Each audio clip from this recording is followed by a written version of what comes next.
जय सिया राम। सच्चे संत इस पृथ्वी पर चलते फिरते देवता हैं।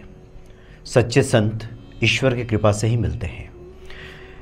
इसलिए कहा गया है कि अब मोहि भा भरोसे हनुमंता, बिनु हरि कृपा मिल ही नहीं संता।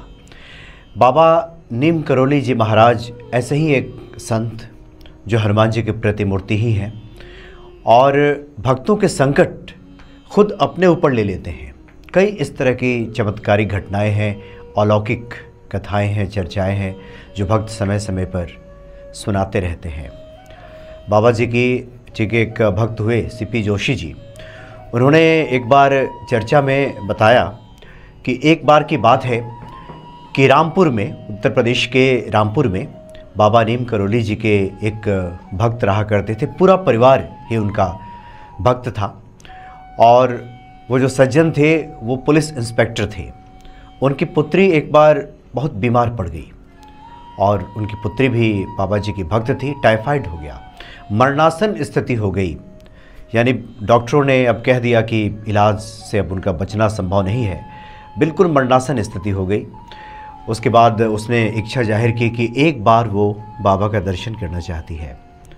तो रामपुर से चिट्ठी लिखी गई नैनीताल के लिए कि बाबा जी एक बार आप रामपुर पधारिए और ये आपका दर्शन करना चाहती है और हम लोग इतने सक्षम भी नहीं है कि इसको इस अवस्था में लेकर नैनीताल आ सकें। बाबा उस समय नैनीताल में थे।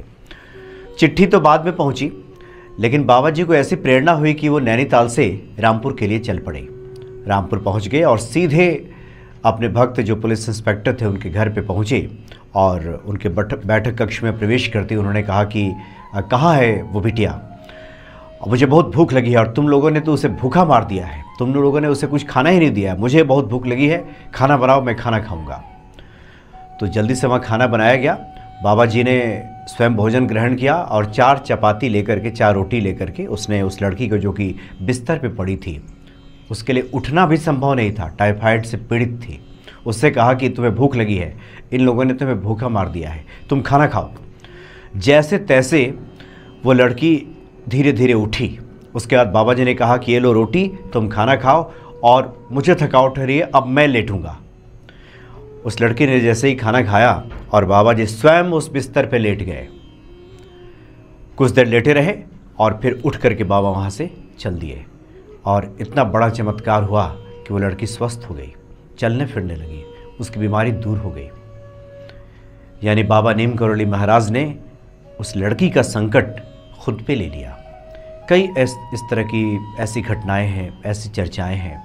तो संत जिस पे कृपा कर देते हैं उसी पे ईश्वर भी कृपा करते हैं और संत ईश्वर की कृपा से ही मिलते हैं। इसलिए सच्चे जो संत हैं वो तमाम तरह के पापों का नाश कर देते हैं। अगर कोई सच्चा संत जीवन में आ जाए, जिसकी वाणी पे, जिसकी बातों पे हमारा भरोसा हो जाए, तो पर जीवन में कल्याण हो जाता है।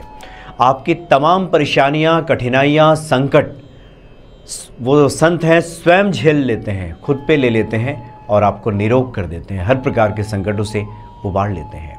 हनुमान जी की प्रेरणा से, हनुमान जी की कृपा से बाबा नीम करोली महाराज ने ऐसे लाखों भक्तों का उद्धार किया है और आज भी कर रहे हैं। जो लोग बाबा जी के सामने श्रद्धा से अपना शीश झुकाते हैं, उनको क्षण भर याद भी कर लेते हैं, उनकी झोली भर जाती है, वो लोग कभी खाली नहीं लौटते और तमाम तरह के सुखों की प्राप्ति उन्हें हो जाती है। इसलिए गोस्वामी जी हनुमान जी के बारे में लिखते हैं कि सब सुख लहे तुम्हारी सरना, तुम रक्षक काहू को डरना। जय सिया राम।